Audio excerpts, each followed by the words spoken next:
presented by Monabic Music। हे हो सुनै छो बोल ने की बात छै। कहलिया हमरा सिंहेश्वर के मेला जाना छै। भाग महाराज घर में पैसा नहीं कौड़ी आ बीच बाजार में दौड़ा दौड़ी। ना हम जेबे करबे तू कुछो कर। नहीं यही शोर लागले। Singing by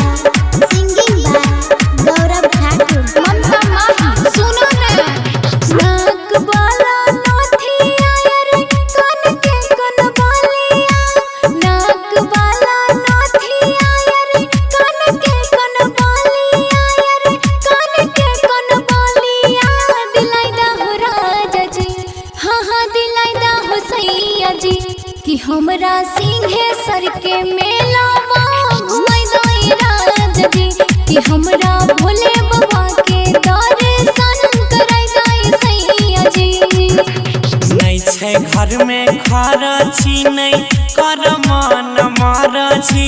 नहीं छै घर में खरची नहीं कर मन मरची। नहीं कर मन मरची केना घुमैया ही रानी केना घुमैया ही त तोरा सिंहेश्वर के मेलावा केना घुमैया ही त बोला भोले बाबा के दर्शन केना करैया हे।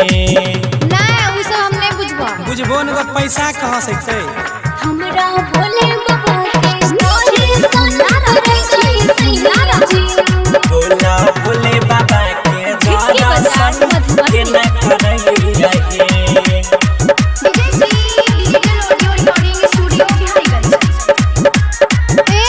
बोला मैं करे छे हमरो मनवा हम कर दो दर्शनवा करे छे हमरो मनवा हम कर दो दर्शनवा हम कर दो दर्शनवा कराई दई राजा जी हाँ कराई दई सैया जी कि हमरा सिंहेश्वर के मेलावा घुमाई दई राजा जी कि हमरा भोले बाबा के दर्शन कराई दई सैया जी। लागई बड़ी भीड़ तनी धर दिल में धीर है। लागई बड़ी भीड़ तनी धर दिल में धीर है।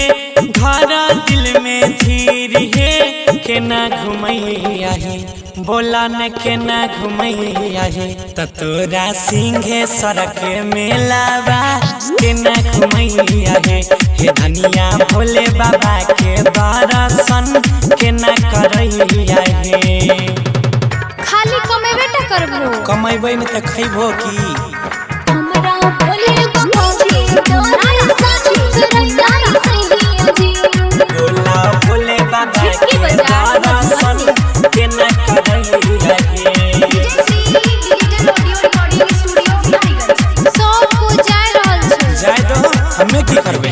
जाय छै बड़की गोतनी संग में छोटकी नाना दी जाय छै बड़की गोतनी संग में छोटकी नाना दी संग में छोटकी नाना दी धराई दई राजा जी हाँ धराई दई सैया जी कि हमरा सोनुआ के संगवा धराई दई राजा जी त देवरा गौरव के संगवा धराई दई सैया जी।